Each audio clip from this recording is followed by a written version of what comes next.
ये निश्चित तौर से चुनाव आयोग और पूरी तरीके से मिलकर अपने हिसाब से काम कर উত্তর रही প্রদেশের भारतीय जनता চূড়ান্ত पार्टी कैसे हम নির্বাচনী তালিকা मजबूत हों। প্রকাশের পর নির্বাচন हर কমিশন स्टेट ও से बिहार हो, বিজেপিকে चाहे এক হাত बंगाल हो, নিলেন चाहे ইউপি কংগ্রেস প্রধান অজয় রায়। লখনৌতে প্রেস ট্রাস্ট অফ ইন্ডিয়াকে জানান, নির্বাচন কমিশন ও ভারতীয় জনতা পার্টি যোগসাজশ করে নিজেদের মতো কাজ করছে। অজয় রায় সাফ জানান, বিরোধীরা এই পরিস্থিতিতে দমে না গিয়ে উত্তরপ্রদেশ, বিহার ও পশ্চিমবঙ্গের মতো রাজ্যগুলোতে নিজেদের সংগঠনকে আরও শক্তিশালী করার দিকেই পূর্ণ মনোযোগ দিচ্ছে।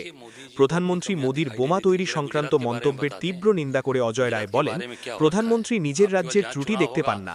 গুজরাটে সেতু বিপর্যয় ও অন্যায়ের দৃষ্টান্ত তুলে ধরে তিনি দাবি করেন, মোদিজি কেবল নির্বাচনী রাজ্যগুলোতেই সমস্যা খুঁজে পান। প্রধানমন্ত্রীর উচিত অন্যের দিকে আঙুল তোলার আগে নিজের শাসিত রাজ্যগুলোর দিকে তাকানো।